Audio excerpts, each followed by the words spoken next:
माँ का आंचल, ममता की छाँव। बहुत समय पहले की बात है, एक छोटे से गांव में अमृता नाम की एक महिला रहती थी। उसके आंगन में चमेली की खुशबू और पंछियों का चहकना गूंजता था। जब उसका छोटा बेटा विहान पालने में लेटा होता तो अमृता उसे धीमी आवाज में लोरी सुनाती। वो लोरी सिर्फ एक गाना नहीं, बल्कि उसके दिल की धड़कन थी। जैसे जैसे दिन बीते विहान बड़ा होने लगा। एक दिन उसने अपना पहला कदम बढ़ाया। उसके पैर डगमगा रहे थे, लेकिन उसके सामने अमृता अपनी बाहें फैलाए खड़ी थी। वो उसे गिरने नहीं देना चाहती थी, पर उसे खुद चलना भी सिखाना चाहती थी। उसकी आंखों में अटूट भरोसा था। एक दोपहर आसमान काले बादलों से घिर गया और जोरदार बारिश होने लगी। विहान बाहर खेल रहा था। अमृता दौड़कर बाहर आई और अपनी साड़ी के पल्लू से उसे ढक लिया।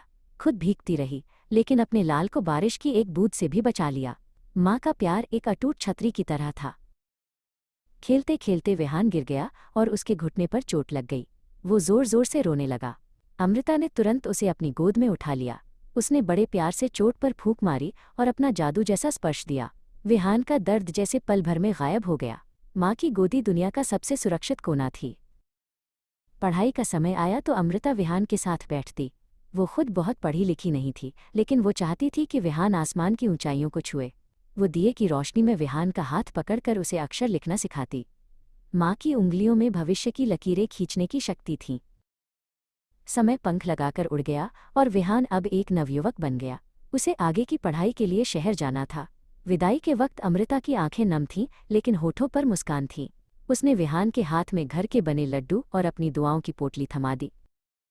शहर की भीड़ और शोर शराबे में विहान कभी कभी खुद को अकेला पाता, लेकिन जब भी वो थक कर बैठता उसे अपनी माँ के हाथ का स्वाद और उसकी लोरी याद आती।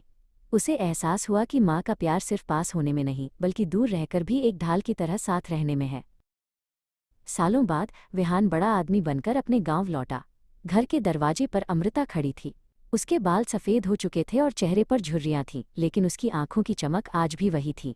विहान दौड़कर अपनी माँ के गले लग गया। उसे लगा जैसे वो फिर से वही छोटा बच्चा बन गया है। शाम को वे दोनों नदी के किनारे बैठे। सूरज ढल रहा था और चारों ओर शांति थी।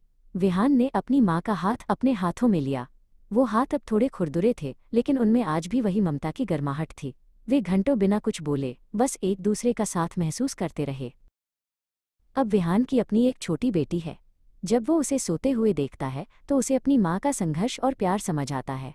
अमृता अपनी पोती को गोद में लेकर वही पुरानी लोरी सुना रही है। प्यार का यह सिलसिला यूं ही चलता रहता है, अनंत और अमर।